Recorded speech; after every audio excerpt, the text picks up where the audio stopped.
Ready to call it quits on that HR software? Don't pull the plug just yet before you watch this video.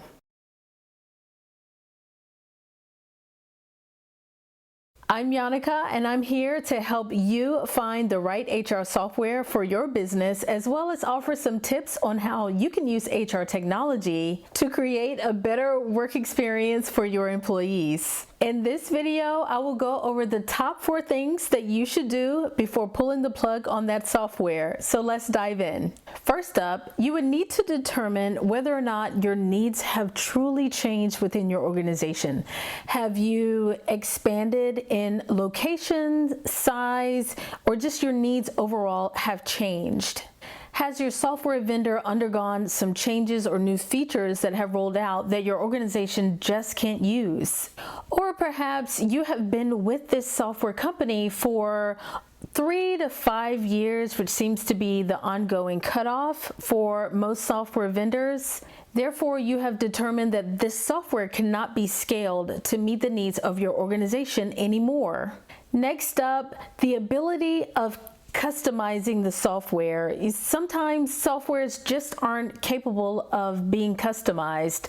Sometimes you don't have access to the code or any of the integrations or APIs or any of that stuff that you need in order to build the system out according to your needs. Also, when your employees can't access their files, everything seems a little bit cumbersome to navigate, as well as basic reporting requirements that you need to run your organization are not available without having to utilize an external consultant to get the things that you need out of the system without an additional cost.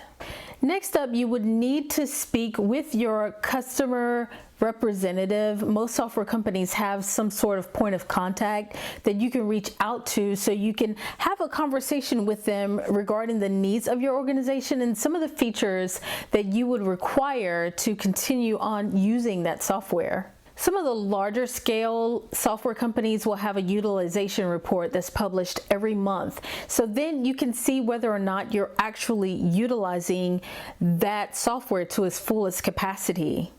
And sometimes you will often find that you're only using maybe 50% of the software, so you want to be able to explore your other options moving forward.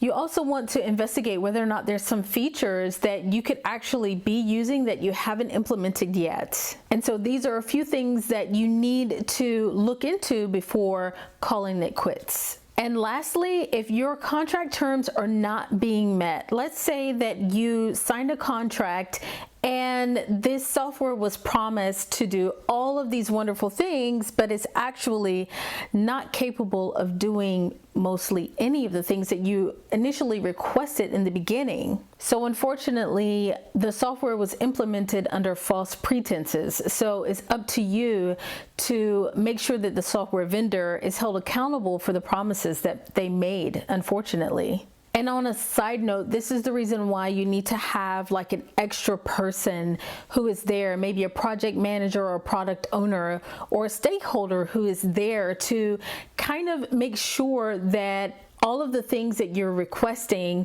from a software vendor, that they are actually capable of providing that service to you. Also, it helps to have someone there to review the contract terms associated with that software. Okay, so those are my top 4 tips. So have you called it quits on the software, or do you feel as if you're ready to call it quits on the software? If so, leave your comments below. Tell me more about what it is that you like and what you dislike about the software that you're currently using. Also, if you like this video, click subscribe and I will see you in the next video.